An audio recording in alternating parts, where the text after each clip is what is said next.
अधिक मास की कथा में लिखा है, अधिक मास जानते हो ना, अब की बार आ रहा है, 16 मई से चालू होगा। 2 जेठ हैं, एक जेठ इतना भारी पड़े, 2 जेठ कहीं करेगा। कितने मालपुए दान करते हैं अधिक मास में? 33। 31 नहीं लिखे, अधिक मास की कथा में लिखे 33। 33 ही क्यों करते हैं? काहे के लिए करे जाते हैं 33 मालपुए? कोई महाराज जी से पूछियो कि भैया 33 ही क्यों, 31 कर दो, 32 कर दो, और मालपुए ही क्यों? रसगुल्ला कर दो, इमरती कर दो, जलेबी कर दो, पर मालपुए लिखे हैं अधिक मास की कथा में, मालपुए, और वो भी 33। 31 नहीं। अभी तक आपने जितने भी दान करे 21 कर लो, 11 कर लो, 108 कर लो, पर 33 ही मालपुए अधिक मास में। तो अधिक मास की कथा में यह वर्णन किया गया है कि मालपुए इसलिए दान करे जाते हैं क्योंकि मालपुए जब बनाए जाते हैं तो उसमें बारीक बारीक छिद्र हो जाते हैं। जितने मालपुए में छिद्र पड़ते हैं उतने नरकों में हमारे घर के पूर्वजों को जाना नहीं पड़ता और वो परमात्मा के धाम चले जाते हैं। इसीलिए मालपुए दान कर जाते हैं, रसगुल्ला नहीं। और 33 क्यों? 30 दिन के तो 30, 31वें नंबर का मालपुआ। हमने अगर बेटी के घर का अन्न खा लिया हो, हमने बेटी के घर का अगर भोजन कर लिया हो तो उसका दोष ना लगे, इसलिए 31वें नंबर का मालपुआ दान होता है। 32वें नंबर का मालपुआ हमने ब्राह्मण और गुरु के घर का अगर कुछ खा लिया हो तो उसका दोष ना लगे, इसलिए 32वें नंबर का मालपुआ होता है। और 33वें नंबर का मालपुआ हमने किसी के घर का सूतक या सावड़ का खा लिया। सूतक सावड़ जानते हो ना? मरे के बाद में अगर किसी के यहाँ कुछ पा लिया जाए तो सूतक का है, और सावड़ मतलब किसी के बच्चा जन्म ले ले उसके अंतर्गत हम भोजन कर ले तो वो सावड़ का। हमने अगर सूतक या सावड़ का भोजन कर लिया हो तो हमें दोष ना लगे, इसलिए 33वें नंबर का मालपुआ होता है। ये 33 मालपुए का दान इसलिए करा जाता है कि हम नरकों में ना पड़े, हमारे पूर्वज, हमारे घर के जितने भी पूर्वज गए हैं वो नरक में ना पड़े, इसलिए मालपुए का दान देने से हमारे पूर्वज तर जाते हैं। मालपुए का दान 33। तो शिव कथा कर रही है। चंचूला ने भगवान शिव के मंदिर में बैठकर कथा का रसपान करा, और उस रसपान को करने के बाद में मन में थोड़ा सा ग्लानि उत्पन्न हुई, थोड़ा दुख हुआ, मैंने क्या कर दिया, अपना जीवन यूं ही निकाल दिया, बचपन गंवा दिया, जवानी गंवा दिया, धेड़ी गंवा दी, और बुढ़ापा आ रहा है तो वो भी यूं नष्ट हो जा रहा है। चोरी का अन्न लाते थे, मैं खाती थी, वो जीवन गया, अब थोड़ा भजन किया, वापिस गई चंचूला। जिस ब्राह्मण ने शिव महापुराण की कथा सुनाई थी उसी ब्राह्मण के पास पहुंची, उसी ब्राह्मण के पास। ब्राह्मण देवता, ब्राह्मण देवता गुरुजन, आप मंदिर में शिव कथा कह रहे थे और कथा में मैंने बहुत सारा व्याख्यान सुना कि पापी को कैसा कैसा त्राण भोगना पड़ता है। प्रभु, मैं बेधव्य विधवा, ऐसा कोई कथा सुना दीजिए जिससे मैं परमात्मा के धाम को चली जाऊं। ब्राह्मण ने वापिस शिव महापुराण की कथा सुंदर सरोवर के तट पर चंचूला को श्रवण कराई, और चंचूला उस कथा को सुनकर भगवान शंकर के कैलाश धाम पर पहुंच गई, जहां पार्वती जी की सखी बनकर निवास किया है चंचूला। इतनी पापी की पत्नी होने के बाद, बिंदु जो कपटी था, पापी था, छली था, उसकी पत्नी होने के बाद भी यहाँ भाग पार्वती की सहेली का, पार्वती जी की सखी बनी, बड़ी सुंदर। चंचूला के मन में आया कि मैं तो पार्वती जी की सखी बन गई, मैं पार्वती जी की सहेली बन गई, परंतु मेरे मन में एक दुख है, क्योंकि मेरा पति, अब मैं सहेली बनकर निवास कर रही हूँ, मेरा पति जिसने छल करा, जिसने चोरी करी, जिसने कपट करा, जिसने बेईमानी करी, जिसने प्रपंच करा, वो तो एक प्रेत योनि में हो गया, प्रेत योनि में घूम रहा है। उसकी मुक्ति कैसे हो, उसका मोक्ष कैसे हो? तो सूत जी सोनक जी को कह रहे हैं, उस पति के मोक्ष के लिए चंचूला ने पार्वती जी से पूछा, माँ जगत जननी अम्बा, जगत धात्री माँ दुर्गा, हे जगदम्बा, हे पार्वती, कुछ ऐसा नियम बता दो जिसको मैं कर कर अपने पति को मोक्ष दे दूं, प्रेत योनि से वो छूट जाए। तब चंचुला के शब्द सुने तो तुरंत पार्वती जी बोली, इसका तो एक ही उपाय है। अगर जिस कथा को मैंने शंकर जी के मुख से सुनी थी, वही शिव महापुराण की कथा अगर तेरे पति के निमित्तार्थ कराई जाए तो तेरा पति भी मोक्ष पा जाएगा और वापिस मोक्ष पाकर तू अखंड सौभाग्य को धारण कर सकती है। चंचुला ने कहा, माँ ये कथा मुझे कौन सुनाएगा? अपने पति के मोक्ष के लिए मैं ये कथा किससे सुनूं? कहा, एक काम करो, कथा सुनना है? हाँ। शिव कथा को तो केवल एक ही सुना सकते हैं, वो नारद जी से जाकर कहो। अब नारद जी के पास चंचुला गई। नारद जी महाराज तो आ रहे थे बड़े आनंद में, हाथ में वीणा। नारद जी को जानते हो ना, बड़े सबसे ज्यादा अलमस्त रहने वाले, बिना माचिस का माचिस, बिना माचिस, पर भिड़ाए भी ऐसा कि भगवान से मिला दे, ऐसा भिड़ाने पर भी बहुत। अधिक मास की कथा में लिखा है, अधिक मास जानते हो ना, अब की बार आ रहा है, 16 मई से चालू होगा। 2 जेठ हैं, एक जेठ इतना भारी पड़े, 2 जेठ कहीं करेगा। अधिक मास की कथा में लिखा है, राजा बलि कौन था? पुराने समय का जुआरी, जुआ खेलने वाला। इसके बराबर दुनिया में कोई जुआ नहीं खेल सकता था जो उसने जुआ खेला। बहुत प्रबल जुआरी था, जुआ खेलने में प्रखर।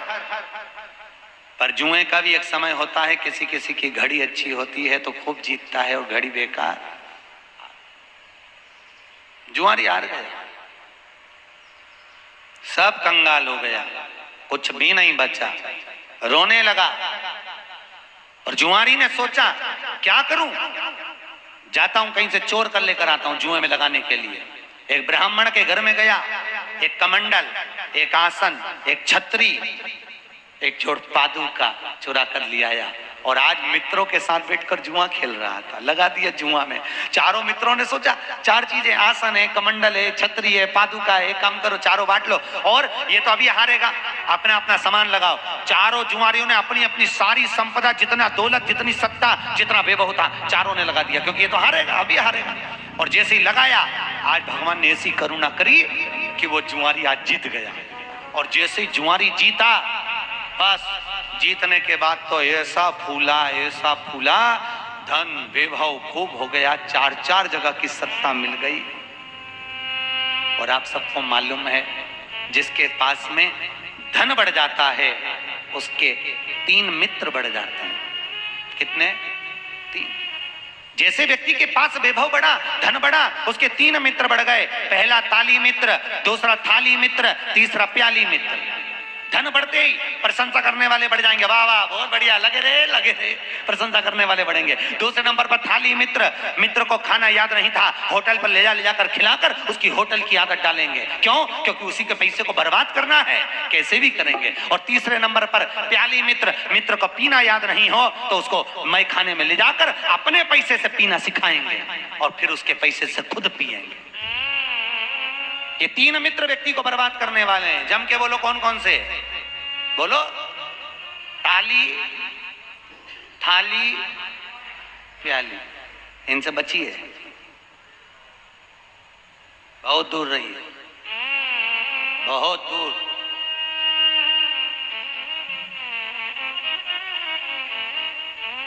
जुआरी के मित्र बन गए, बर्बाद। वेश्याओं का संग कर लिया। एक दिन वेश्या ने कहा, मेरे लिए गजरा, जानते हो ऐसा लगाती, गजरा और बीड़ा, बीड़ा मतलब पान, लेकर आना। और वेश्या चली। वेश्या ने तो कह दिया, जुआरी लेकर चला, खूब नशे में धोता है। सामने एक पत्थर आ गया, पत्थर आया तो लुढ़क गया, लुढ़का तो बेहोश हो गया। गजरा बीड़ा सब गिर गया, पान मान। होश आया, उठाया, गजरा और बीड़ा को उठाया, अभी भी नशे में था। सामने शंकर जी का शिवलिंग देखा, उसको आ गई गुस्सा, बताओ इसी ने मुझे गिराया है। किसने? अरे बोलो तो, शंकर जी के शिवलिंग। इसको आई गुस्सा, इसने कहा इसने मुझे गिराया है। और नशे में धुत होकर सामने एक मंदिर में शिव जी का शिवलिंग था, इसने बीड़ा और गजरा उठाया, शंकर के शिवलिंग पर फेंक दिया, ले तू खा ले। और जुआरी चला गया। 8 महीने बाद कहीं वो कुएं में डूब के मर गया, ऊपर गया। यमराज ने उसके पाप और पुण्य को गिना तो चित्रगुप्त महाराज बोले इसने पापी पाप करा है, कोई पुण्य नहीं करा। इतने में धर्मराज ने कहा इसने एक पुण्य करा है। क्या? इसने गजरा और बीड़ा शंकर जी के मंदिर में दान करा है। इतने में धर्मराज ने जैसे ही बोले तो यमराज बोले दान नहीं करा था, नशे में था और शंकर जी पे इल्जाम लगाकर इसने फेंका था कि भले फेंका, फेंकने को तो नल्ली में फेंक देता, पर फेंका तो शंकर के ऊपर, तो क्या करा जाए।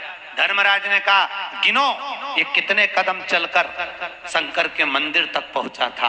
तो कहा 12 कदम चलकर ये शिव मंदिर तक पहुंचा था। धर्मराज ने कहा एक काम करो, 12 घड़ी के लिए इंद्र को सिंहासन से उतार दो और इसको इंद्र बना दो, क्योंकि शिव मंदिर तक पहुंचा था। 12 घड़ी के लिए जुआरी को इंद्र बना दिया। इंद्र ने बनकर जुआरी ने मन में सोचा 12 घड़ी के लिए मैं इंद्र बना हूं, केवल गजरे और बीड़े का दान शंकर जी को करा तो मैं इंद्र बन गया। अगर थोड़ा ज्यादा दान कर देता तो जिंदगी संवर जाती। क्या करूं, मौका नहीं छोड़ूंगा। 12 घड़ी के लिए बनाओ। ताली बजाई, एरावत को बुलाया, दान कर दिया। अप्सराओं को बुलाया, दान कर दिया। इंद्र की सत्ता में जितना सोना चांदी हीरा पन्ना अंबर पीतांबर सब दान कर दिया। और 12 घड़ी बाद नीचे उतर गया। उतरते से जब इंद्र कुर्सी पर बैठा, इंद्र ने ताली बजाकर अप्सराओं को बुलाया तो है ही नहीं, एरावत बुलाओ तो है ही नहीं, सोना चांदी है ही नहीं। इंद्र ने पूछा कहां गया, तो दूतों ने कहा वो बैठा था ना जुआरी, सब लुटा गया। वो जुआरी बैठा था, सब लुटा गया। इतने में इंद्र दौड़कर भगवान शिव के पास पहुंचे। भोलेनाथ भोलेनाथ। शंकर जी ने पूछा क्या हो गया प्रभु? अरे ऐसे जुआरी को आपने सत्ता पर बिठा दिया, वो 12 घड़ी में सब कुछ बर्बाद कर दिया। अरे शंकर भगवान बोले रे इंद्र, तू इतने सालों में नहीं कर पाया, वो 12 घड़ी में करके निकल गया। 12 घड़ी में देख ले। वहीं पर भगवान विष्णु खड़े थे और भगवान विष्णु ने आकर भोलेनाथ से कहा प्रभु इसके बराबर दुनिया में कोई दानी नहीं हो सकता। आज मेरा मन कर रहा है कि इस जुआरी के दरवाजे पर मैं भीख मांगने जाऊं। जा रे जुआरी, पृथ्वी पर तेरा अगला अवतार राजा बलि के रूप में होगा और यह नारायण तेरे दरवाजे पर भीख मांगने खड़ा होगा। इसीलिए तो शंकर जी की कथा कहती है उनको ये नहीं, भोलेनाथ जी को चाहिए क्या? राम जी के पूजन में तो मिश्री लाओ ने, लड्डू लाओ ने, पेड़ा लाओ, कन्हैया जी को भी लाओ, देवी जी को भी ये लाओ, वो लाओ, चुनरी लाओ, ये लाओ, चूड़ी लाओ, बिछुड़ी लाओ, साड़ी लाओ। शंकर जी को क्या चाहिए बोलो? एक लोटा पानी, पर लोग इतने आलसी, मंदिर कई लोटा, मंदिर कई पानी और मंदिर कई शंकर। शंकर भगवान बोले आया काय को तेरे घर ही आ जाता, इतना भी कष्ट काहे करा। अधिक मास में क्या दान करते हैं?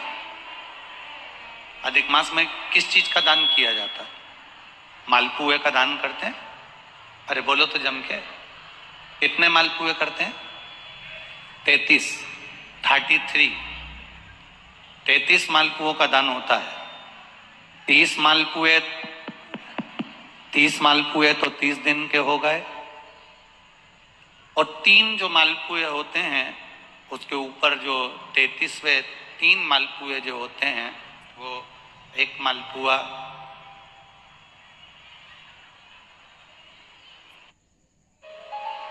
33 मालपुए में से 30 मालपुए 30 दिन के, और 31वां नंबर का जो मालपुआ होता है वो हमने अगर हमारी बेटी के घर का कोई अन्न पाया हो,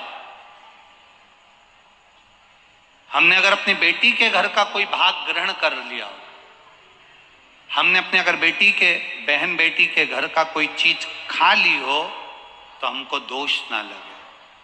32वें नंबर का जो मालपुआ होता है वो हमने अगर किसी संत, गुरु, ब्राह्मण, साधु, सन्यासी, तपस्वी, साधक, उपासक, किसी विप्रजन, किसी ब्राह्मण जन के घर का यदि हमने कुछ खा लिया हो तो उसका दोष न लगे। यह 32वें नंबर का मालपुआ होता। और 33वें नंबर का जो मालपुआ होता है, हमने किसी के घर का सूतक या सावड़ का खा लिया हो। सूतक सावड़ से मतलब है किसी के यहाँ कोई समाप्त हो गया, कोई शांत हो गया, आपको स्मरण में नहीं है, मालूम नहीं है, और आपने उसके घर का पानी पी लिया, उसके घर का भोजन ग्रहण कर लिया, या उसके घर का कुछ खा लिया।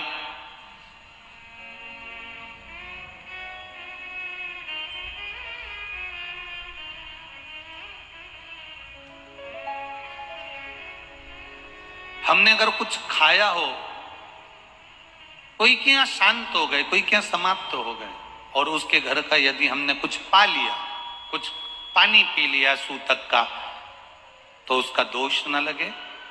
और यदि सावड़ में, सावड़ से मतलब है कि घर में बच्चा हुआ, संतान हुई, बेटा बेटी हो गए, बच्चे हो गए, और उनके यहाँ सावड़ लगी हुई थी, इतने दिन का उनके यहाँ पर सावड़ था, उसके घर का यदि हमने अन्न खा लिया या पानी पी लिया या हमने कुछ ग्रहण कर लिया तो दोष ना लगे। इसलिए हमारे सनातन धर्म में 33 मालपुओं का वर्णन है, 30 दिन के तो वो और 3 वो।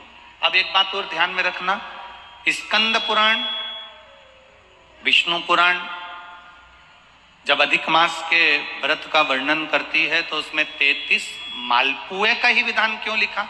इसमें रसगुल्ला नहीं लिखा, जलेबी नहीं लिखी, इमरती नहीं लिखी, या कोई 33 सामग्री नहीं लिखी, तो 33 मालपुआ ही क्यों लिखा गया? उसका कारण केवल इतना है, मालपुआ जब बनता है तो उसमें बारीक बारीक छेद हो जाते हैं।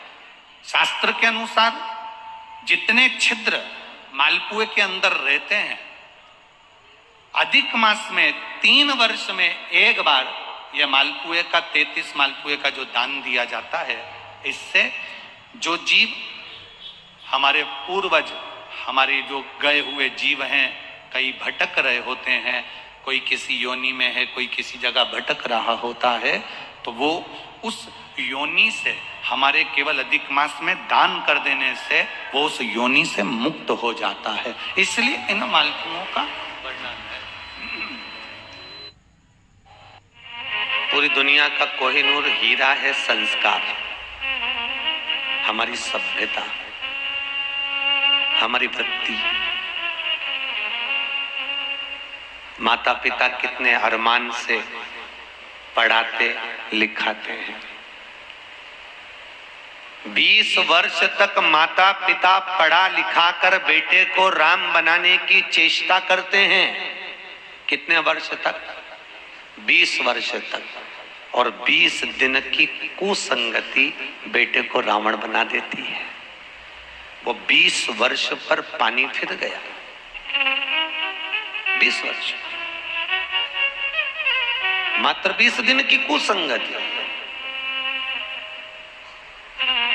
हम दें अपने बच्चों को सब कुछ दो, वो हैंडसेट मांगे तो हैंडसेट दे दो, वो दुनिया की चीज मांगे दे दो, पर बच्चों को एक चीज देने में पीछे मत हटना।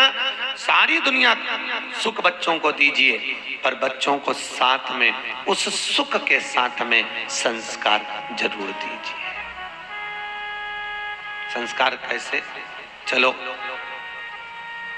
कथा हो रही है, हमारे साथ बैठना वह कथा में।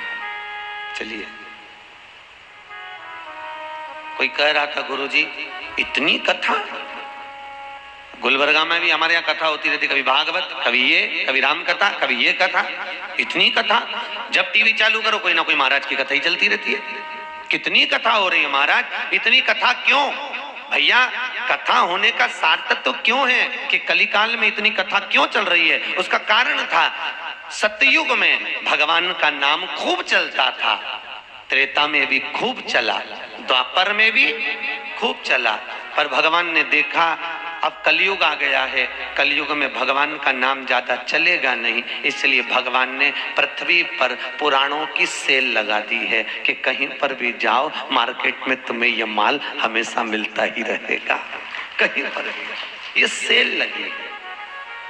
कभी भागवत, कभी रामायण, कभी गीता, कभी शिव पुराण, कभी देवी भागवत, कभी कोई पुराण, कभी कोई पुराण श्रवण करते, धारण करिए।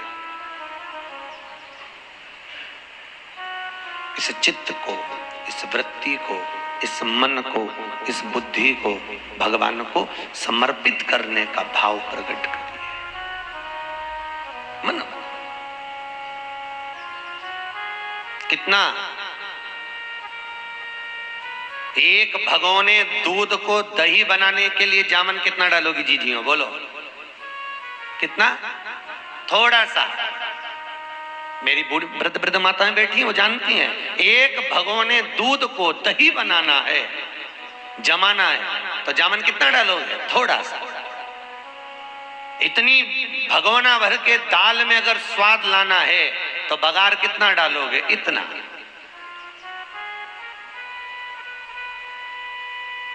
उसी तरह पूरे जीवन का बचपन, जवानी, अधेड़ी, बुढ़ापा, जितना जितना हमारा जीवन है, इस पूरे जीवन को अगर परमात्मा की शरणागति में जमाना है तो 7 दिन की शिव महापुराण का जामन डाल दीजिए, वो जिंदगी में जमकर तैयार हो जाएगा। मात्र 7 दिन का जामन, 7 दिन का ये शिव महापुराण की कथा का रस स्वादन, 7 दिन की कथा का सुख जीवन को सुख प्रदान कर। 7 दिन बस।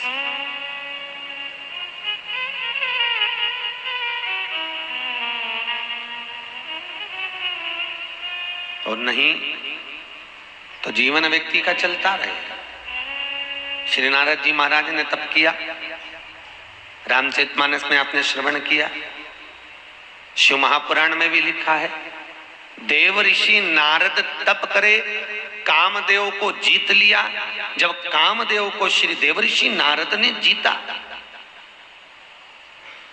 तो सबसे पहले देव ऋषि नारद कामदेव को जीतकर अगर पहुंचे तो सीधे पहुंचे भगवान शंकर के पास। क्यों? क्योंकि भगवान शंकर ने कामदेव को नहीं जीता था, कामदेव ने शिव जी की समाधि को तोड़ दिया, समाधि को तोड़ दिया।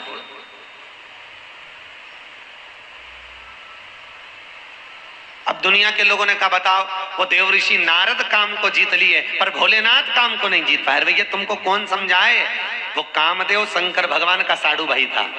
दक्ष प्रजापति ने रति भी आई थी कामदेव को, सती भी आई थी। अरे बोलो तो महादेव को, शंकर जी को। अब ईमानदारी से बोलो, साड़ू भाई आएगा तो सम्मान करने के लिए खड़ा होना पड़ेगा कि नहीं होना पड़ेगा? तो कई लोगों ने कहा भगवान भोलेनाथ को तो आंख बंद करके बैठे रहना था, कामदेव क्या बिगाड़ लेता? कामदेव ने भगवान शिव की समाधि क्यों तोड़ी और भगवान शंकर ने समाधि क्यों तोड़ी? वो तो बैठे रहते। भैया धर्म पत्नी के रिश्तेदार अगर आए तो पति का फर्ज है कि थोड़ा सम्मान देना पड़ता है। नी दे अब रहने दो।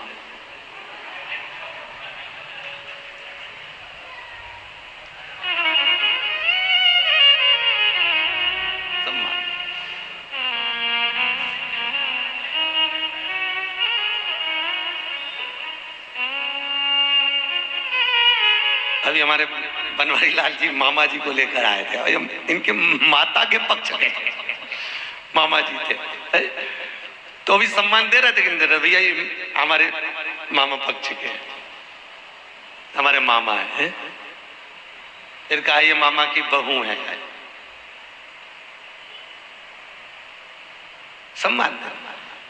अब देव ऋषि नारद को क्या दिक्कत? देव ऋषि नारद तो अपने आनंद मस्ती में, पर भगवान शिव को तो पूरी रिश्तेदारी देखना पड़ेगी। सबसे सुंदर अगर कोई रिश्तेदारी निभाना जानता है तो मेरा महादेव जानता है। दुनिया में कोई नहीं जान सकता इतनी सुंदर रिश्तेदारी मेरा शंकर निभाता, मेरा भोलेनाथ निभाता।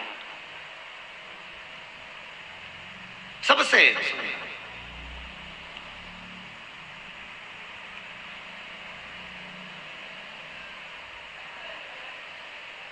और उसके बराबर कोई दुनिया में रिश्तेदारी निभा भी नहीं सकता।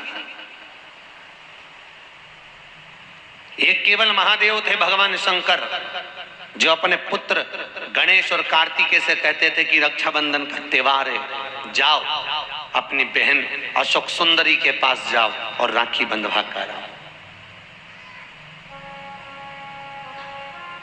कौन कहते थे? भगवान शिव, भगवान महादेव।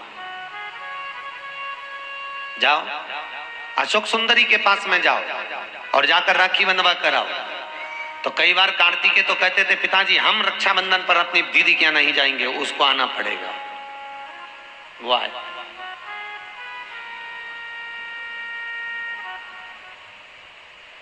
तो भगवान भोलेनाथ कहते थे कार्तिकेय जब तक माता पिता अगर जीवित हैं तब तक घर के बेटे को अपनी बहन के दरवाजे पर जाते रहना चाहिए। क्यों?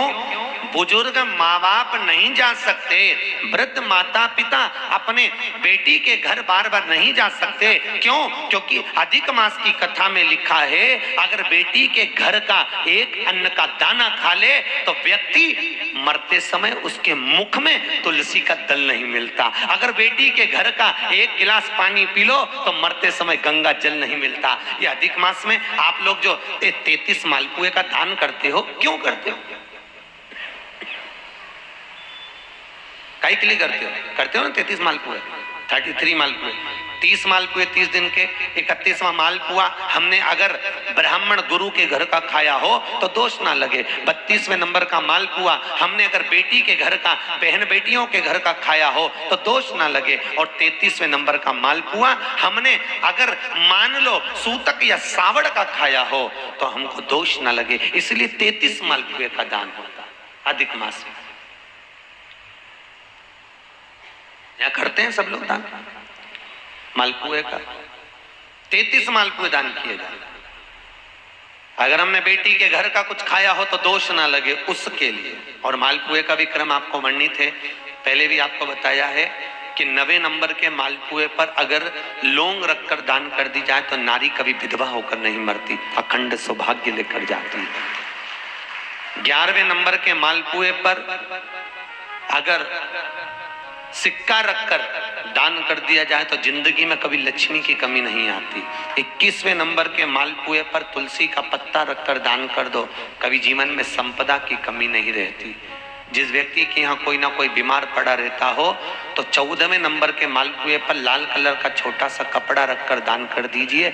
घर में कभी जिंदगी में कोई बड़ी बीमारी नहीं आएगी, ना हार्ट अटैक, ना एक्सीडेंट, ना कभी शुगर, ना कभी ब्लड प्रेशर। इतना मालपुए का महत्व है। अधिक मास के एक एक मालपुए का अलग अलग वर्णन अधिक मास की किताब में लिखा हुआ है। अधिक मास की कथा में वर्णन अलग अलग मालपुए का क्रम है कि अधिक मास में हमें किस मालपुए पर क्या रखकर दान देना चाहिए।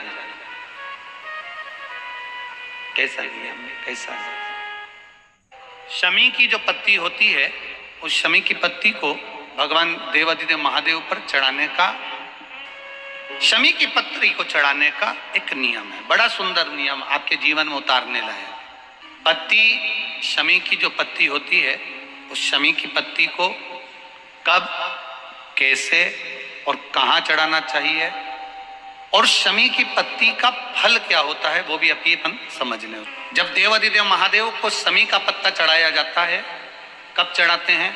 जब आपने संपूर्ण जलाधारी को हाथ से साफ कर दिया हो, शिवलिंग पर जल चढ़ा दिया हो, शिवलिंग का पूरा श्रृंगार आपने कर दिया, संपूर्ण श्रृंगार मेरे देवादिदेव महादेव का हो गया, संपूर्ण श्रृंगार। बाबा को चंदन का लेपन, अबीर, गुलाल, अक्षत, बेलपत्र, धतूरा, जो भी तुम्हें चढ़ाना है सब कुछ तुमने चढ़ा दिया, सारा श्रृंगार मेरे देवादिदेव महादेव का हो गया।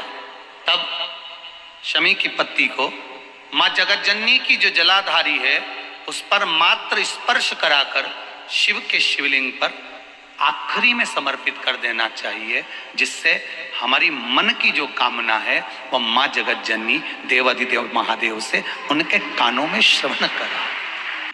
इन नेत्रों की रोशनी भी अगर कम हो रही है ना, आप चश्मा लगाओ, डॉक्टर को दिखाओ, दवाइयां लो, जांचें कराओ, डॉक्टर बोले ऑपरेशन का ऑपरेशन कराओ, क्योंकि हमने पहले भी कहा कि डॉक्टर शंकर का एक रूप होता है। किसी शिव मंदिर में शंकर का शिवलिंग हो, जलाधारी हो, और वो जलाधारी का पानी, शिवलिंग की जो जलाधारी होती है वो थोड़ी मोटी होती है। बोलो बोलो, देखा है आप लोगों ने कि नहीं देखा है? जिसपे ये शिवलिंग रखा रहता है, ये शिवलिंग जिस पे रखा है वो मोटा होता है कि नहीं? तो जलाधारी जो मोटी होती है ना चारों तरफ, तो शंकर पे चढ़ा हुआ जल इस जलाधारी में से जब यहाँ से बहकर आता है, उस स्थान पर अपनी हथेली का स्पर्श करिए और स्पर्श कर कर शंकर के मंदिर में ही नेत्रों को लगाने का प्रयास करिए। 22 से 25 दिन तक आंखों में लगाने का प्रयास करना।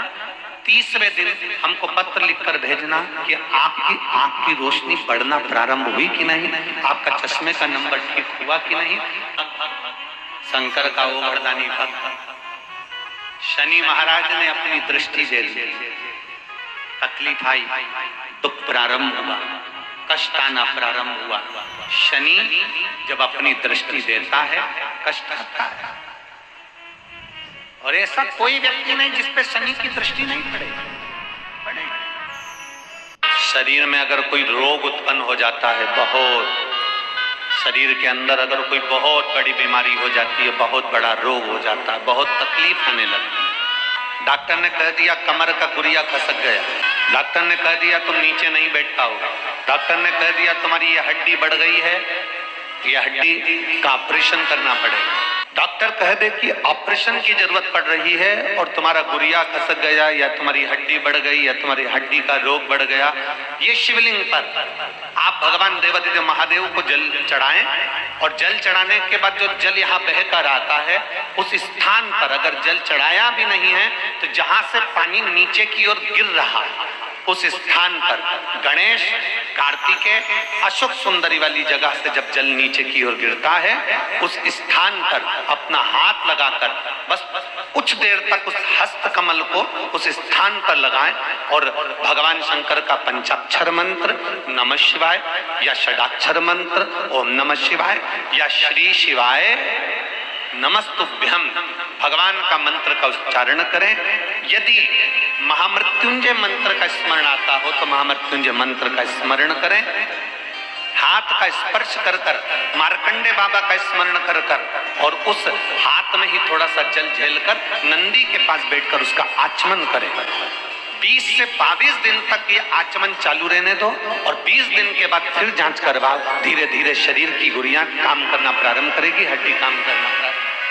शिव मंदिर में चढ़ी हुई बेलपत्र आप अगर उठाकर ला रहे हो, निर्माल्य उठाकर ला रहे हो, तो शंकर भगवान से बेलपत्र लाते समय आपको उठाने से पहले शिव जी के सामने हाथ जोड़कर हाथ पसार कर कहना पड़ेगा बाबा मुझे ये रोग है, इस रोग के लिए मुझे औषधि के रूप में आप बेलपत्र दे दीजिए। हम ये नहीं जानते क्योंकि शिव महापुराण में लिखा है कि नर्मदेश्वर महादेव पर चढ़ा हुआ सामग्री निर्माल्य प्रसाद पा सकते हो, बाकी के शिवलिंग पर चढ़ा हुआ का भाग तो जो वैरागी होते हैं, त्यागी होते हैं, संत होते हैं, साधु होते हैं, उनके लिए होता है।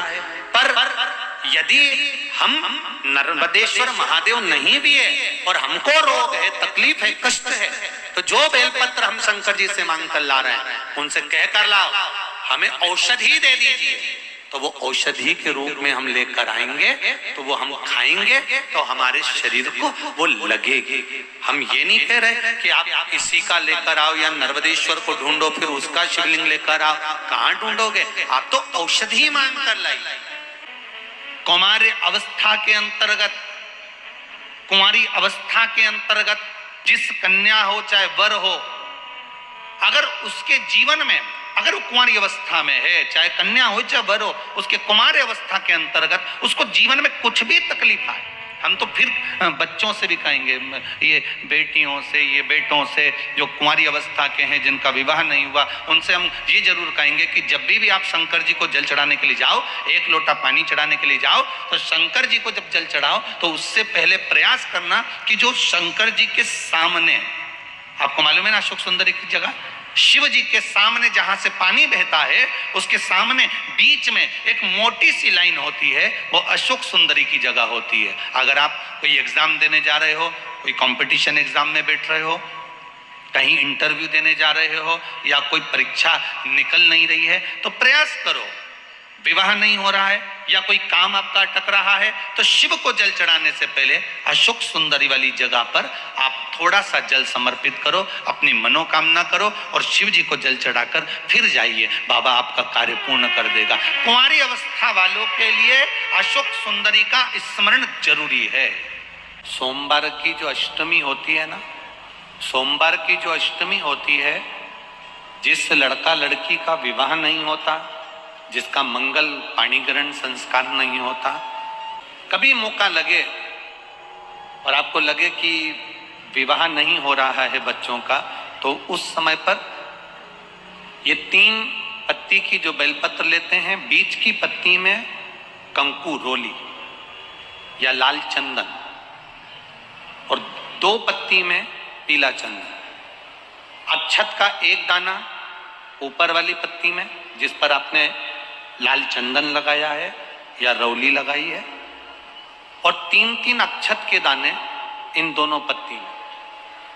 अपना स्मरण कर कर भगवान देवाधिदेव महादेव के सम्मुख में जो अशोक सुंदरी का स्थान है, सोमवार की अष्टमी के दिन इस बेलपत्र को, डंडी का जो भाग है वो जहां से पानी बहकर जाता है उस ओर करते हुए इस बेलपत्र को अशोक सुंदरी वाली जगह पर समर्पित कर देना चाहिए और अपने हाथ का स्पर्श कर कर बाबा देवाधिदेव महादेव से प्रार्थना कर कर सोमवार की अष्टमी के दिन जो आ जाता है, बाबा देवाधिदेव महादेव उसका मंगल विवाह शीघ्र ही करा देगा। सौभाग्यवती नारियों को हम तो स्मरण में उनके लाना चाहेंगे कि प्रयास करा करो। सुहाग की सामग्री आप चुंदड़ी देते हो, चूड़ी देते हो, काजल देते हो, लाली देते हो, आप बहुत सारा सामान सुहाग का देते हो, हम मना नहीं करेंगे, पर प्रयास करा करो कि सुहाग की सामग्री कभी भी प्लास्टिक की डलिया में नहीं, बांस की टोकनी में रखकर देना चाहिए।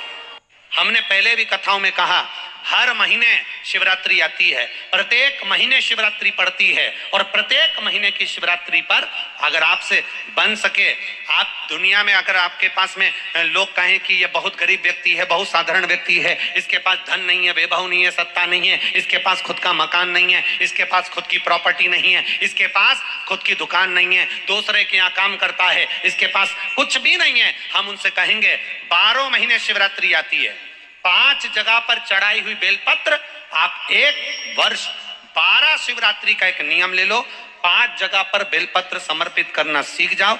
1 बेलपत्र 5 जगह पर बेलपत्र, 5 स्थान पर बेलपत्र, 12 महीने की शिवरात्रि। आप दूसरे के यहाँ काम कर रहे हो, नहीं है नौकरी, नहीं है काम, दूसरे के मकान में रह रहे हो, खुद का मकान भी नहीं, खुद का प्लाट भी नहीं, खुद की प्रॉपर्टी भी नहीं, बहुत संघर्ष की जिंदगी जी रहे हो, ठेला धका रहे, लॉरी चला रहे, गाड़ी चला रहे, ऑटो चला रहे, अपने लिए करने का प्रयास करना। घर में जितने सदस्य हैं, 12 महीने शिवरात्रि आती है, 1 बेलपत्र अशोक सुंदरी वाली जगह पर, डंडी का मुंह नीचे की ओर, दूसरी बेलपत्र माता पार्वती जी के हस्त कमल पर। ये 2 पत्ती जो होती है, इस पत्ती के 2 भाग शिवलिंग के बीच में हो। तीसरी बेलपत्र भगवान शंकर के शिवलिंग पर, डंडी का भाग आपके विपरीत दिशा में हो, विपरीत दिशा में। चौथी बेलपत्र भगवान शंकर का जहां से जल बहकर जाता है, जमीन पर जो जल बहता है, जमीन पे से जो जल बहकर जाता है, चौथी बेलपत्र उस जमीन के जल पर जहां से वो पानी बहकर जा रहा है, पूरे शिवलिंग को छोड़कर जहां से पानी जमीन पर बहकर जा रहा है उस स्थान पर। और 5वीं बेलपत्र नंदी का जो पांव ऊपर उठा हुआ है उस पांव के पास में 5वीं बेलपत्र समर्पित करना। 1 शिवरात्रि से लेकर 12 शिवरात्रि जो 1 वर्ष तक कर लेता है, 1 वर्ष अपनी कड़ी मेहनत के साथ में मेहनत पूरी करना। और ये 5 बेलपत्र हर महीने जो शिवरात्रि आती है उस पर समर्पित करना प्रारंभ कर दीजिए और मेहनत करना प्रारंभ कर दीजिए। आपको आपके कर्म का फल मिलेगा। साल भर के अंदर आप अच्छे बनकर बैठ सकते हैं। शिवरात्रि 12 महीने आती है, 12 महीने। प्रदोष के दिन आप व्रत नहीं कर सकते, मान लो आपसे भूखा नहीं रहा जाए, प्रदोष का व्रत नहीं कर सकते। प्रदोष के दिन आप भूखे नहीं रह सकते, मंदिर भी नहीं जा सकते, दिया भी नहीं लगा सकते, तो शिव महापुराण की कथा कहती है कि प्रदोष के दिन, प्रदोष काल में अपने ही दरवाजे के पास में देवाधिदेव महादेव का स्मरण कर कर लक्ष्मी की वृद्धि के लिए, कार्य सिद्धि के लिए, संपदा को प्राप्त करने के लिए आप अपने ही दरवाजे के पास में एक दीप लगा सकते हो। कौन से दिन? प्रदोष के। प्रदोष के दिन, प्रदोष काल में बेलपत्री के पेड़ के नीचे एक, जो पत्ता आपके पास में हो, पान का मिल जाए तो पान का, पीपल का मिल जाए तो पीपल का, बेलपत्र का मिल जाए तो बेलपत्र का, उस पत्ते पर मात्र थोड़ा सा शहद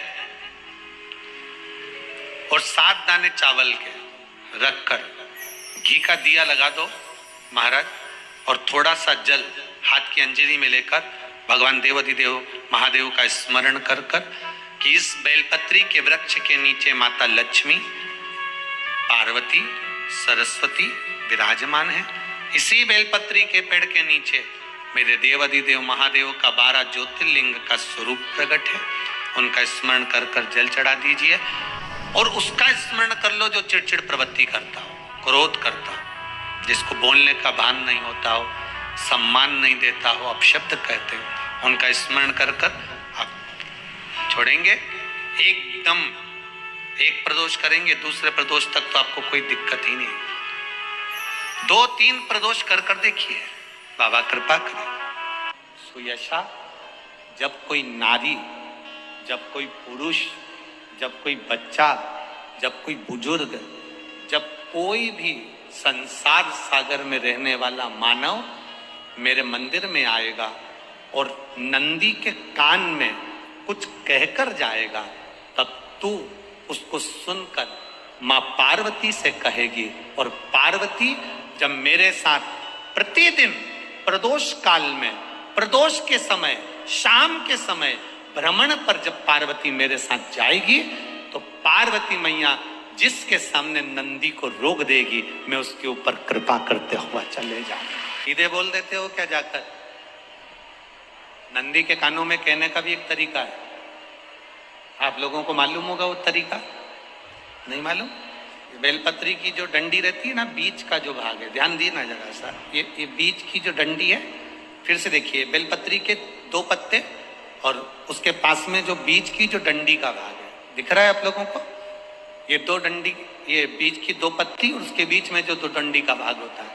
जब हम देवाधिदेव महादेव से कोई बात कहने वाले होते हैं ना कि बाबा बहुत दुखी हूं, बाबा बहुत तकलीफ चल रही है, बाबा मैंने एक कंपटीशन एग्जाम में परीक्षा दी है, बाबा मेरे जीवन में ये तकलीफ हो रही है बाबा, तब इस बेलपत्री की जो ये डंडी होती है, इस उंगली से, इस अंगुष्ठ से इस डंडी को पकड़ा जाता है और बाबा के कर्ण में कहने से पहले ये हाथ को नंदी के ऊपर रखकर फिर हम बाबा के नंदी के कानों में कहते हैं और चलते समय इस बेलपत्र को अशोक सुंदरी की जगह पर चढ़ाकर वापिस सजाते हैं। देवाधिदेव महादेव को पार्वती की बात मानना ही पड़ती है और वो कहना ही। कभी तुम्हारे जीवन में अगर मौका मिले और कहीं बेलपत्री का वृक्ष मिल जाए जिसकी छांव तुम्हारे ऊपर पड़ रही हो, तुम्हारे ऊपर अगर बेलपत्री की छांव पड़ रही हो, उसके नीचे बैठकर कभी मौका मिले, एक बेलपत्री का पत्ता मात्र रखकर आप शिव जी का नाम लेकर जल भी अगर समर्पित कर रहे हो ना, तो वो 12 ज्योतिर्लिंग को जल चढ़ाने के बराबर फल प्रदान कर। घर में झगड़ा होता क्यों है? ये बेलपत्री जो होती ना, अपन इसको शिव जी पे कैसे चढ़ाते हैं? ये शिवलिंग है, ठीक है, और ये बेलपत्री को अपन ने शंकर जी पे चढ़ाया, इसी तरह चढ़ाते हो ना आप लोग। विशेष कोई कार्य होता है तो बीच वाली बेलपत्र पर शहद लगाकर बाबा पर उसको लगाकर जाया जाता है। जिसके घर में क्लेश ज्यादा होता हो महाराज, बहुत क्लेश, मतलब कुछ ना कुछ बात पर झगड़ा चल ही रहा हो, क्लेश हो ही रहा हो, बहुत तकलीफ चल रही, कभी बहू रूठे, कभी सास रूठे, कभी पति रूठे, कभी पत्नी रूठे, जरा जरा सी बात में एक पानी गिर गया उस पर विवाद, बच्चों को कुछ कह दिया उस पर विवाद।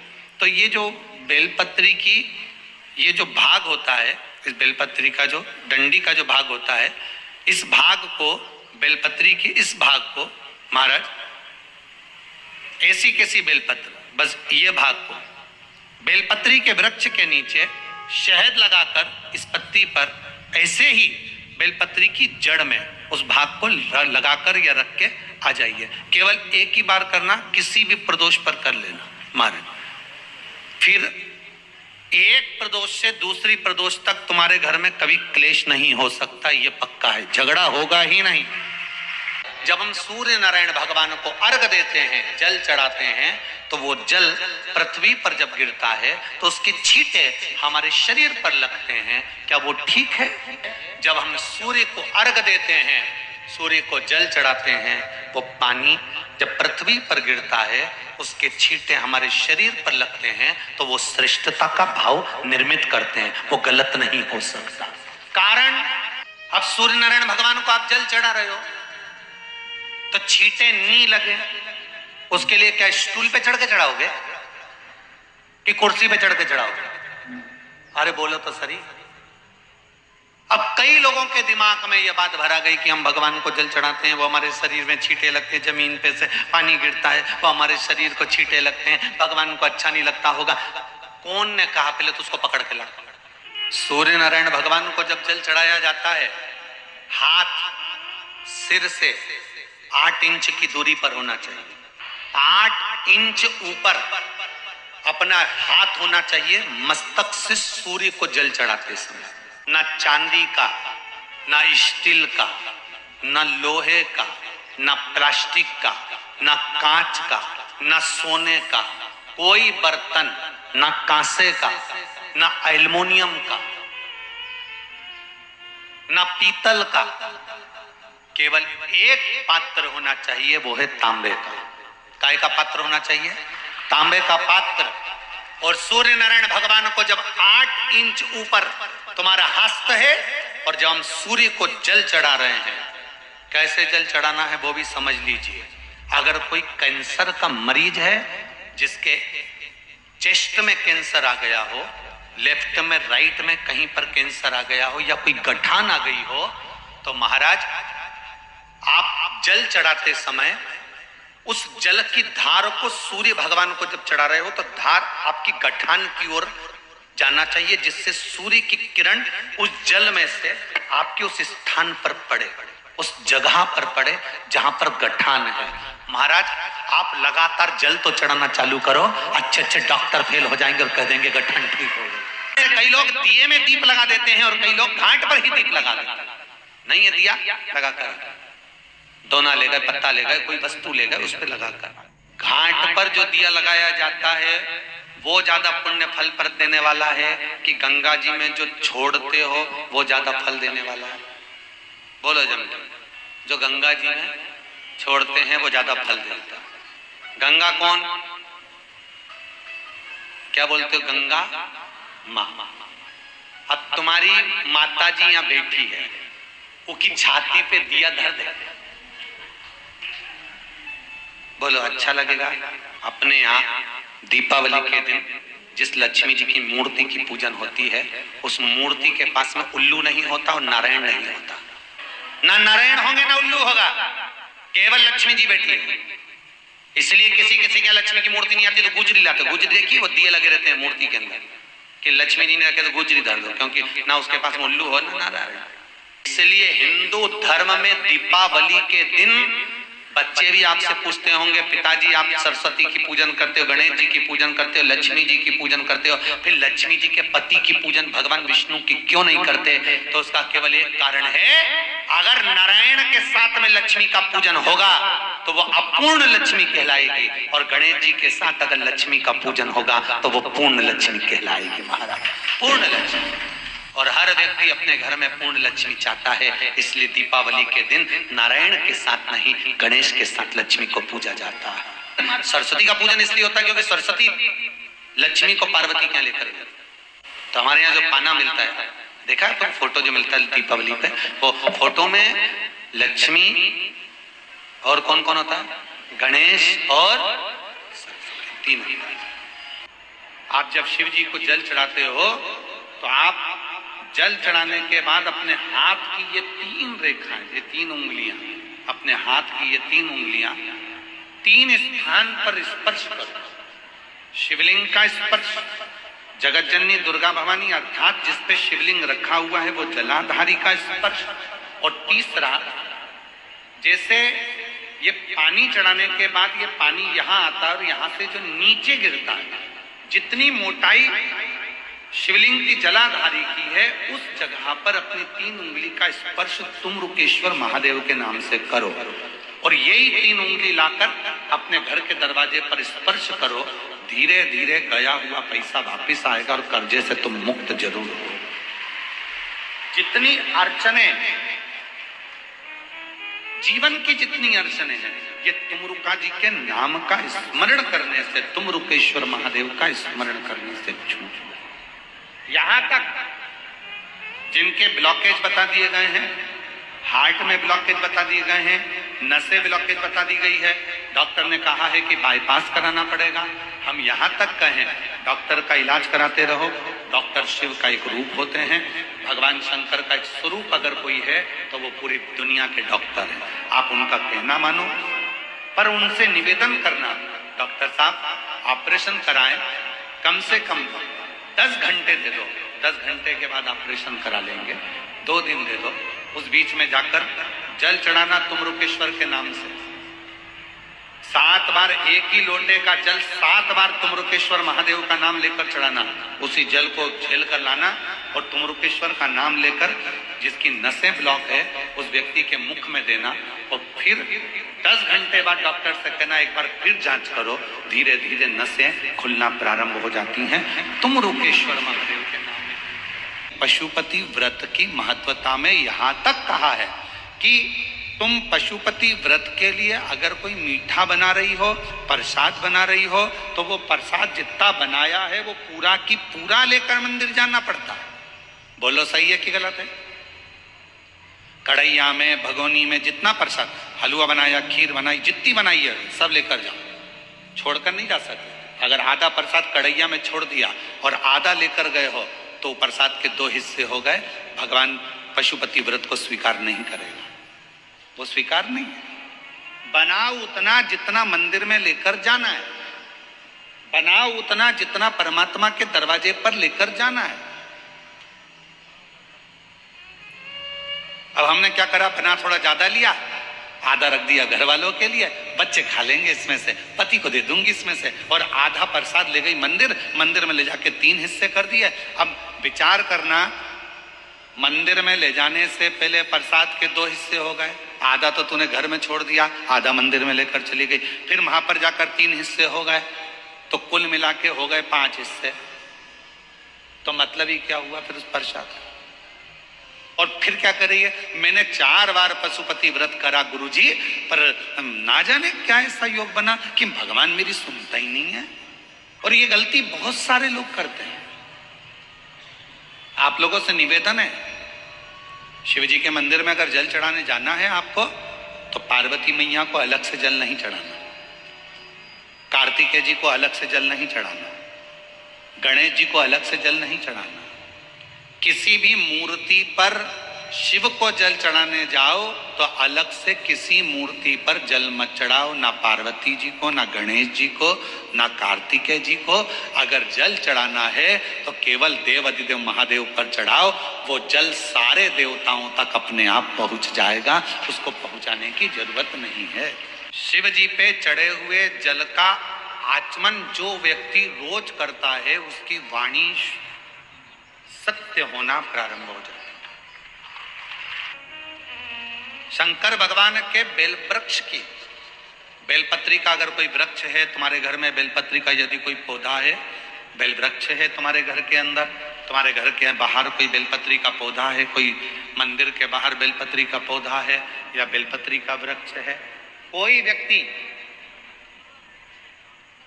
यदि दुनिया के लोगों ने कह दिया कि तुम्हारी प्रॉपर्टी का ये केस चल रहा है, जमीन का ये केस चल रहा है और ये निपट नहीं रहा, तुम्हारे प्लाट पर, तुम्हारी जमीन पर, तुम्हारी दौलत पर, किसी चीज पर किसी ने अपना हक जता दिया, कोई केस चल रहा है, कानूनी कार्रवाई चल रही है, अगर वो व्यक्ति प्रतिदिन बेलपत्री के वृक्ष के नीचे जाकर एक लोटे में थोड़ा सा जल लेकर 3 बार उस जल को थोड़ा थोड़ा कर कर छोड़े और उसी बेलपत्री के नीचे की मिट्टी को अपने मस्तक पर चंदन की तरह लगाना प्रारंभ करे, 1.5 से 2 महीना कर कर देख ले, उसका केस धीरे धीरे सुलझना प्रारंभ होता है, उसे विजय प्राप्त होना।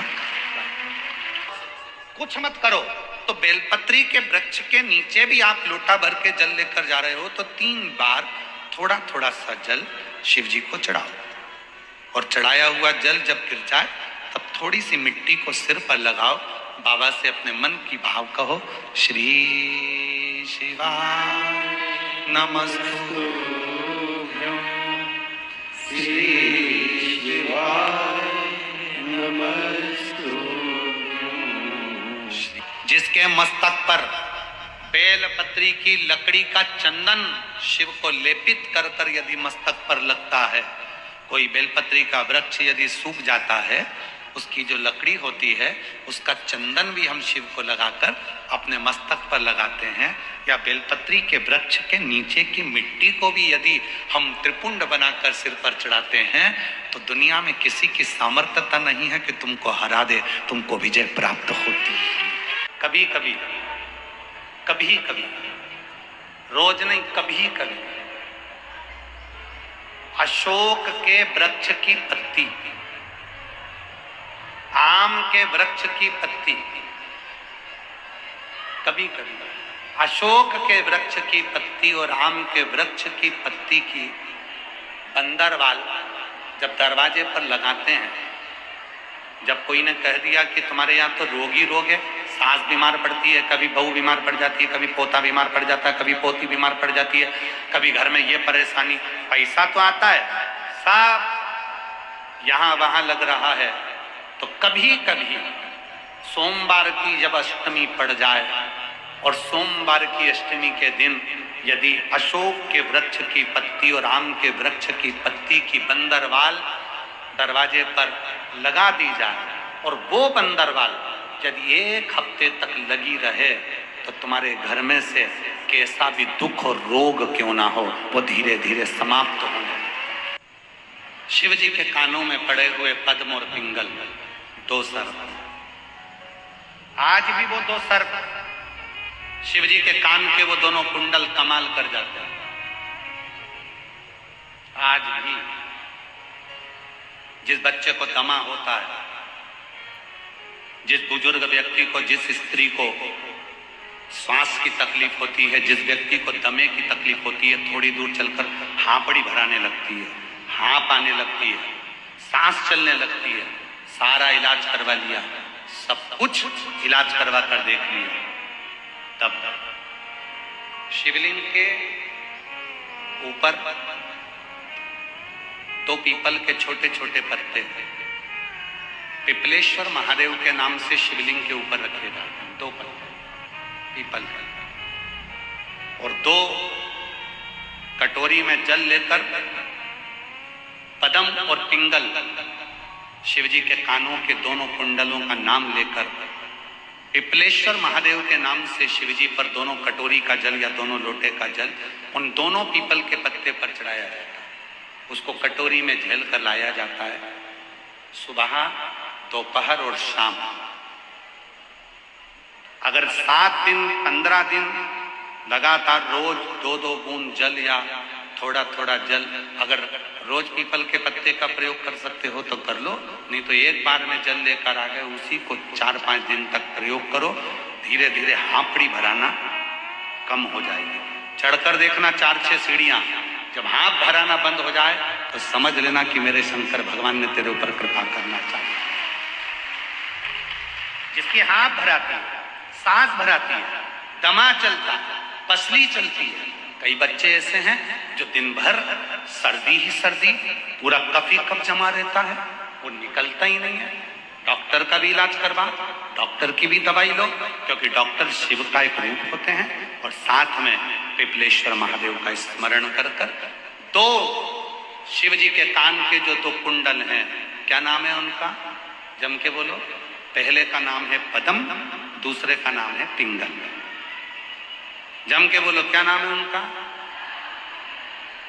फिर से बोलिए, पदम पिंगल। दो, जैसे ये शिवलिंग है, इस शिवलिंग पर दो छोटे छोटे पीपल के पत्ते रखकर 2 लोटा जल दोनों हाथों से पदम और पिंगल का नाम लेकर पत्ते रखोगे तो पिपलेश्वर महादेव के नाम से। कौन से महादेव? पिपलेश्वर महादेव। और जो जल चढ़ाओगे वो पदम और पिंगल के नाम से। और उसी जल को जब लेकर आओगे और उस जल को रोज थोड़ा थोड़ा थोड़ा थोड़ा लेना चालू करोगे, धीरे धीरे हांपड़ी, सांस, दमा जो एकदम भरा जाता है, चलते नहीं बनता, थकान सी लगने लगती है। 15 दिन के अंदर आपको लगने लगेगा कि मेरे भोले बाबा ने मेरा हाथ पकड़कर मुझे स्वस्थ कर दिया। ये शिवजी के कानों में पड़े हुए ये 2 कुंडल नहीं, ये वो कुंडल है। हर तरह से जब टूट गए, हर तरह से जब समाप्त हो गए, हर तरह से परेशान हो गए, तब तुमरुका जी का काम किया है, मार्ग सुलभ करना। अटका हुआ कोई काम है, तुमरुकेश्वर महादेव का नाम लेते से ही वो काम सुलझ जाता है। तुमरुकेश्वर महादेव।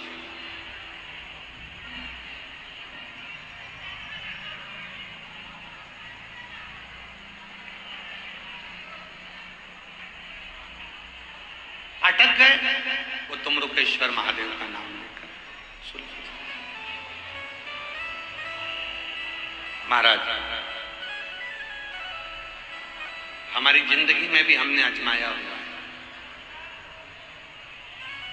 एक बार पंजाब में कथा करने जा रहे थे, भटिंडा, तो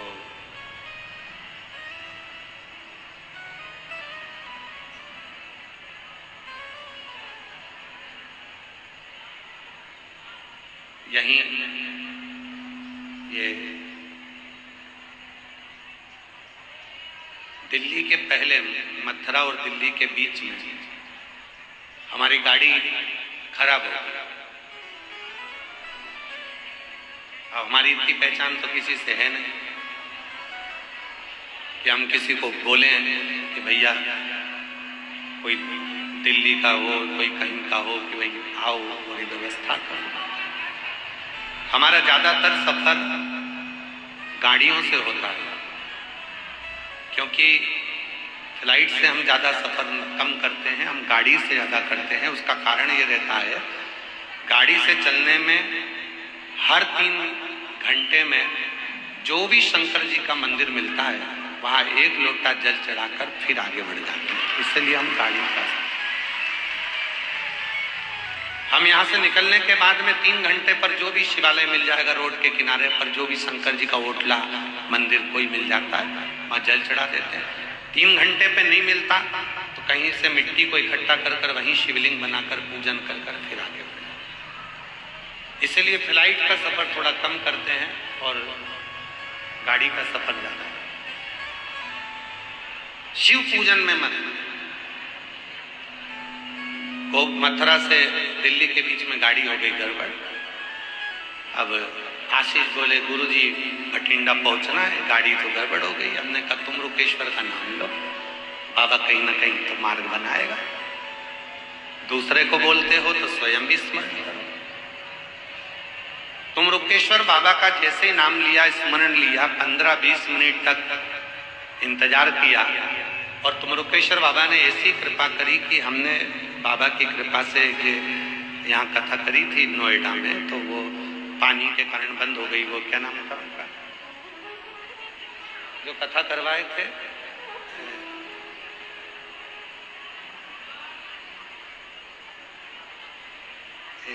कल आई थी उनकी माता जी हमारे नाम का इसमें। फिर उनकी कथा ऑनलाइन चली थी टीवी पे।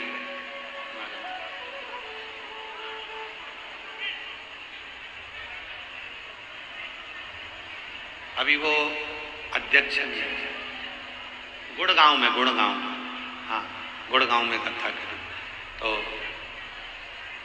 उनकी माता जी का फोन आया। फिर बाद में कहा गुरुजी कैसे हैं? आशीष जी ने कहा लो बात करे सो। हमने कहा बढ़िया है, बाबा की कृपा से बीच में अटके हैं, गाड़ी गड़बड़ हो गई है। तो माता जी बोली मैं अब भी ड्राइवर को बुलाती हूँ और तुरंत भेजती हूँ। तुरंत गुड़गांव से गाड़ी गई, गाड़ी उन्होंने भेजी, फिर भटिंडा तक छुड़वाया। मतलब शिव महापुराण की कथा जो कहती है, जिन जिन शिव का नाम हम इस व्यासपीठ के माध्यम से आप लोगों को वर्णन किए, उस नाम का यदि स्मरण दिल से कर लिया तो वो नाम आपको, आपकी अटकलों को, आपकी उलझनों को हटाकर आपकी मंजिल तक जरूर पहुंचाता है। जरूर। मैं नवयुवक बेटा बेटियों से कहूं, जितने मेरे युवान बेटा बेटी यहां आए हैं, मैं उनको नमन कर कर आप लोगों को प्रार्थना करूं कि कभी भी जिंदगी में हिम्मत मत हारो। नौकरी नहीं लग रही, कोई बात नहीं, हिम्मत मत हारो। व्यापार नहीं चल रहा, हिम्मत मत हारो। जॉब अच्छी नहीं मिल रही, हिम्मत मत हारो। मेहनत को 4 गुना बढ़ाओ और तुम रुकेश्वर महादेव का नाम लेकर शिव जी को जल चढ़ाकर 3 स्थान पर अपनी उंगली का स्पर्श करो। शिवलिंग पर, जलाधारी पर, और जहां से पानी बहकर नीचे आता है उस स्थान स्पर्श करो। मेरा बाबा आपको मंजिल तक पहुंचा कर ही रहेगा। अटकले तुम रुकेश्वर नाम एक ऐसा नाम है जो हमें मार्ग सुलभ करता है। मार्ग शरीर में ब्लॉकेज आ गए, शरीर बेकार हो गया, कोई बात नहीं, डॉक्टर बोल रहा है इलाज करवाओ, दवाइयां खाओ, गोलियां खाओ और बाबा के ऊपर भरोसा रखकर तुम रुकेश्वर महादेव का जल समर्पित कर तुम रुकेश्वर सुख। पैसा कोई खाकर बच गया, डूब गया, नहीं आ रहा, कर्जा ज्यादा हो गया, तुम रुकेश्वर का स्मरण। फिर से बोलिए क्या नाम है? तुम रुकेश्वर महादेव। बोल तुम रुकेश्वर महादेव की। तुम रुकेश्वर महादेव का नाम हमारे जीवन को सुख प्रदान कर, आनंद प्रदान, उसका स्मरण। और फिर निवेदन करूं, जब बहुत दुख हो, बहुत तकलीफ हो, वो गीत याद स्मरण में करें, हमारे स्मरण में। भीड़ में तन्हाई में प्यास की गहराई में मुझे तुम याद आते हो, मुझे तुम याद आते हो। भीड़ में तन्हाई में प्यास की गहराई में मुझे तुम याद आते हो, मुझे तुम याद आते हो। बस वो याद आए, जब उलझन आए तुरंत कह दो तुम रुकेश्वर का नाम लो, अच्छा होगा, सुलझेगा, मार्ग मिलेगा। बस वो याद आ जाए तो समझ लेना कि फिर तो काम हो गया। गोलियां असर नहीं कर रही, कुंदकेश्वर का नाम लो, काम आएगा। तकलीफ आ गई, पदम और पिंगल का नाम लो, बहुत ज्यादा कई दिक्कत, नीलंबेश्वर महादेव का नाम लो, सुख। महाराज, जिस महिला और पुरुष का, किसी व्यक्ति का जब पांव का घुटना डॉक्टर बोल दे कि इसको बदलना पड़ेगा, हड्डी बेकार हो गई है, हड्डी गल गई है, L1 L2 कमर का कोई गुरिया खसक गया है, कोई घुटने में कोई प्रॉब्लम खड़ी हो गई है, पांव में कोई प्रॉब्लम खड़ी हो गई है और वो पांव ठीक ही नहीं हो रहा, इंजेक्शन लगवा लिया, दवाई ले ली और डॉक्टर कह रहा है ऑपरेशन कराना ही पड़ेगा। तो डॉक्टर साहब से कहना कि हमको गोलियां दे दो, दवाई दे दो, आप शिव का रूप हो और थोड़ा सा समय लेकर, थोड़ा सा समय लेकर महाराज, कुछ समय थोड़ा सा लेकर शिव जी की स्तुति की, भगवान शंकर का, एक बेलपत्री, एक कनेर का फूल, एक बेलपत्री, एक धतूरा, इन दोनों को दोनों हाथों में रखिए। कंबल और धनंजय दोनों का स्मरण करिए, शिव जी के दोनों हस्त कमल का। और भगवान शंकर का जो शिवलिंग है, उस शिवलिंग का जो जल बहता है जलाधारी का, धतूरे वाला बेलपत्र धतूरा अशोक सुंदरी वाली जगह पर रख दीजिए, और कनेर का फूल और बेलपत्र जो हस्त कमल है मां पार्वती का, इस ओर वहां रख। दोनों का नाम लेकर कंबल और धनंजय शिव जी का स्मरण करिए, कुंदकेश्वर महादेव का नाम लीजिए, धतूरे को वहीं छोड़ दीजिए, कनेर के पुष्प को वहीं छोड़ दीजिए, और बेलपत्र दोनों लेकर आ जाइए। दोनों बेलपत्र को, एक को सुबह, एक को रात्रि के समय पर,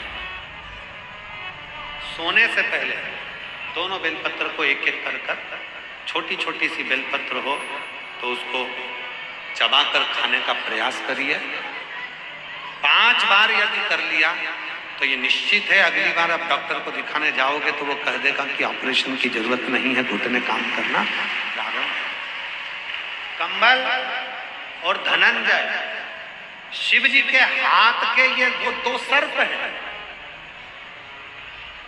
भगवान देवादिदेव महादेव के हाथ के ये 2 वो सर्प हैं जो हमारे शरीर की अस्थियों को, हड्डियों को, हमारे शरीर की जितनी भी अस्थियां हैं उनको प्रखर कर देते हैं, उनको प्रबल कर देते हैं, उनको बलवित कर देते हैं।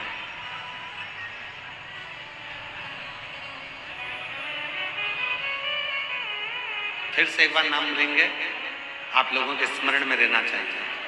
क्या नाम है दोनों का? पहले का कंबल, कंबल, और दूसरे का,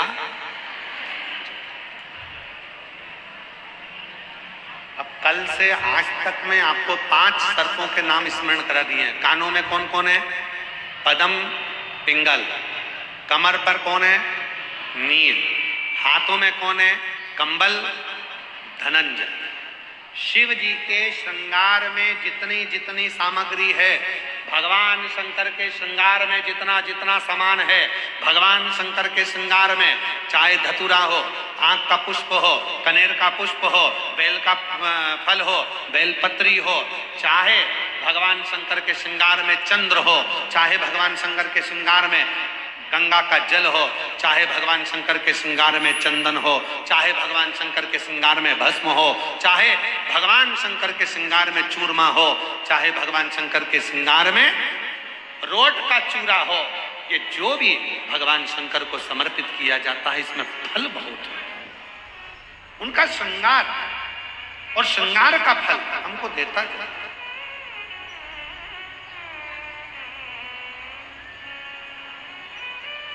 ये छूटता नहीं है, इसका फल जरूर मिलता है। पंचबंदरवाल, आम के पल्लव की बंदरवाल, नीम की बंदरवाल, पीपल की बंदरवाल, अशोक की बंदरवाल, नीम और आम की बंदरवाल, आम और अशोक की बंदरवाल, पंचबंदरवाल दरवाजे पर लगाने का अलग अलग क्रम है। जब घर में बच्चा नहीं होता, 20-20 साल तक, 15-15 साल तक, 18-18 साल तक जब औलाद नहीं होती, 4 साल शादी के हो गए, 5 साल हो गए, दवाइयां भी ले रहे हैं, इलाज भी करवा रहे हैं, सब कुछ कर रहे हैं, फिर भी संतान नहीं हो रही, तब जब तुम्हारा मन कर जाए, तुम्हारी इच्छा कर जाए, तो पीपल का पत्ता और आम का पत्ता, इन दोनों की बंदरवाल प्रदोष के दिन अपने घर के दरवाजे पर बांधना चालू कर दो। एक प्रदोष से दूसरे प्रदोष तक वो बंदी रहना चाहिए, फिर वो ठंडी करो, दूसरे प्रदोष से तीसरे प्रदोष तक बंदी रहना चाहिए। ऐसा जब 4-5 प्रदोष तक वो बंदरवाल बदलती रहेगी तो निश्चित है कि एक ना एक दिन मेरा भोले बाबा तुम्हारे दरवाजे पर संतान की प्राप्ति तुम्हारी गर्भ से जरूर करेगा। घर में झगड़ा होता क्यों है?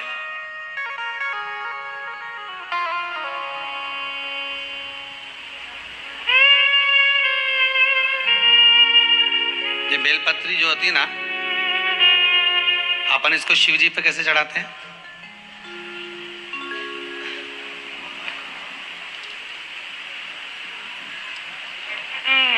जैसे ये शिवलिंग है, ठीक है, और ये बेलपत्री को अपन ने शंकर जी पे चढ़ाया, इसी तरह चढ़ाते हो ना आप लोग, शिव जी पे चढ़ाया।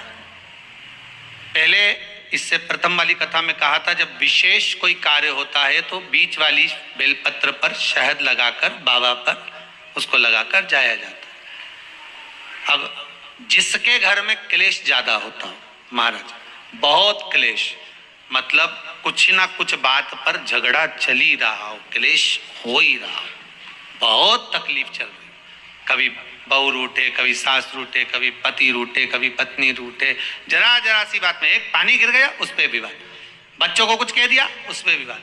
तो ये जो बेलपत्री की ये जो भाग होता है, इस बेलपत्री का जो डंडी का जो भाग होता है, इस भाग को, बेलपत्री की इस भाग को महाराज, ऐसी कैसी बेलपत्र, बस ये भाग को बेलपत्री के वृक्ष के नीचे शहद लगाकर इस पत्ती पर ऐसे ही बेलपत्री की जड़ में उस भाग को लगाकर या रख के आ जाइए। केवल एक ही बार करना, किसी भी प्रदोष पर कर लेना महाराज। फिर एक प्रदोष से दूसरी प्रदोष तक तुम्हारे घर में कभी क्लेश नहीं हो सकता, ये पक्का है, झगड़ा होगा ही नहीं। हाँ, वो जानबूझ के झगड़ लो तो बात दूसरी है, किसी और वाला महाराज की बात झूठी करना है तो अपन तो झगड़ो, चाहे कुछ भी हो जाए। अब भाई कई लोग तो होते हैं विरोध में खड़े होने वाले, तो उनका मन, इनने किया अपन को नहीं करना, जा अपन को नहीं करना। तो अब कहीं का कह दे कि भाई अपन को तो अब घर में झगड़ा ही नहीं हो रही है, तो वो झगड़ा कराने के लिए मन में सोचे कि नहीं अपन तो झगड़ेंगे चाहे कुछ भी हो जाए। होता है कई बार ऐसा मन में भाव जागृत हो जाता है कि भाई देखना पड़ेगा अपन को, प्रैक्टिकल तो करो। पर हम भी कहते हैं प्रैक्टिकल करो और जरूर करो। एक महाराज जी प्रवचन दे रहे थे, प्रवचन में कह रहे थे शराब नहीं पीना चाहिए, मदिरा नहीं पीना चाहिए, ये गंदा नाली का पानी है, क्यों पीते हो, गटर में पड़े मिलोगे, बर्बाद हो जाओगे। वहीं महाराज का पहचान वाला बैठा था, उठकर खड़ा हो गया, ओ महाराज तुम इतनी बड़ी बड़ी बात कह रहे हो, तुम्हारा सगा भाई पी के गटर में पड़ा है, पहले उसको तो ज्ञान दे लो फिर हमको देने ला। महाराज जी चुप रहे, कुछ नहीं बोले। थोड़ी देर बाद बोले, भैया देखो मैं भी प्रवचन कर रहा हूँ, मेरा भाई भी प्रवचन कर रहा है, बस अंतर इतना है मैं मुंह से समझा रहा हूँ, मेरा भाई प्रैक्टिकल करके दिखा रहा है। तुम जैसे समझना चाहो समझ जाइए, समझना आपको है, आप कैसे समझोगे ये आपके ऊपर है।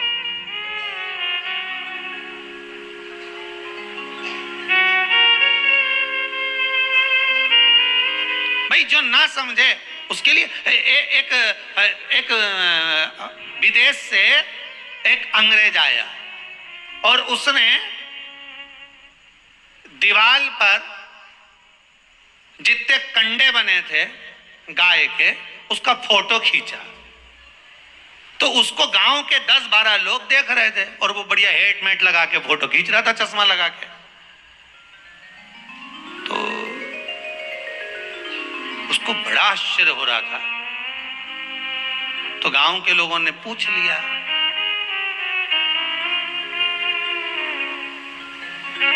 तो वो हेट उतार के खुजा के बोला कि ये गाय दीवार पे चढ़ी कैसे हो।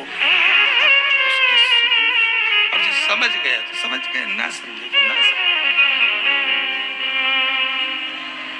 शिव मंदिर में चढ़ी हुई बेलपत्र आप अगर उठाकर ला रहे हो, निर्माल्य उठाकर ला रहे हो, तो शंकर भगवान से बेलपत्र लाते समय आपको उठाने से पहले शिव जी के सामने हाथ जोड़कर, हाथ पसार कर कहना पड़ेगा, बाबा मुझे ये रोग है, इस रोग के लिए मुझे औषधि के रूप में आप बेलपत्र दे दीजिए। हम ये नहीं जानते क्योंकि शिव महापुराण में लिखा है कि नर्मदेश्वर महादेव पर चढ़ा हुआ सामग्री निर्माल्य प्रसाद पा सकते हो, बाकी के शिवलिंग पर चढ़ा हुआ का भाग तो जो वैरागी होते हैं, त्यागी होते हैं, संत होते हैं, साधु होते हैं, उनके लिए होता है। पर यदि हम नर्मदेश्वर महादेव नहीं भी है और हमको रोग है, तकलीफ है, कष्ट है, तो जो बेलपत्र हम शंकर जी से मांग कर ला रहे हैं उनसे कह कर लाओ हमें औषधि दे दीजिए, तो वो औषधि के रूप में हम लेकर आएंगे, तो वो हम खाएंगे तो हमारे शरीर को वो लगेगी। हम ये नहीं कह रहे कि आप इसी का लेकर आओ या नर्मदेश्वर को ढूंढो फिर उसका शिवलिंग लेकर आओ, कहाँ ढूंढोगे? आप तो औषधि मांग कर लाइए। शिव जी पे चढ़े हुए जल का आचमन जो व्यक्ति रोज करता है उसकी वाणी सत्य होना प्रारंभ हो जाता है। शंकर भगवान के बेल वृक्ष की, बेलपत्री का अगर कोई वृक्ष है तुम्हारे घर में, बेलपत्री का यदि कोई पौधा है, बेल वृक्ष है तुम्हारे घर के अंदर, तुम्हारे घर के बाहर कोई बेलपत्री का पौधा है, कोई मंदिर के बाहर बेलपत्री का पौधा है या बेलपत्री का वृक्ष है, कोई व्यक्ति यदि दुनिया के लोगों ने कह दिया कि तुम्हारी प्रॉपर्टी का ये केस चल रहा है, जमीन का ये केस चल रहा है और ये निपट नहीं रहा, तुम्हारे प्लाट पर, तुम्हारी जमीन पर, तुम्हारी दौलत पर, किसी चीज पर किसी ने अपना हक जता दिया, कोई केस चल रहा है, कानूनी कार्रवाई चल रही है, अगर वो व्यक्ति प्रतिदिन बेलपत्री के वृक्ष के नीचे जाकर एक लोटे में थोड़ा सा जल लेकर 3 बार उस जल को थोड़ा थोड़ा कर कर छोड़े और उसी बेलपत्री के नीचे की मिट्टी को अपने मस्तक पर चंदन की तरह लगाना प्रारंभ करे, 1.5 से 2 महीना कर कर देख ले, उसका केस धीरे धीरे सुलझना प्रारंभ होता है, उससे विजय प्राप्त होना। कुछ मत करो तो बेलपत्री के वृक्ष के नीचे भी आप लोटा भर के जल लेकर जा रहे हो तो 3 बार थोड़ा थोड़ा सा जल शिव जी को चढ़ाओ और चढ़ाया हुआ जल जब गिर जाए तब थोड़ी सी मिट्टी को सिर पर लगाओ, बाबा से अपने मन की भाव कहो, श्री शिवाय नमस्तुभ्यं, श्री शिवाय नमस्तुभ्यं। जिसके मस्तक पर बेलपत्री की लकड़ी का चंदन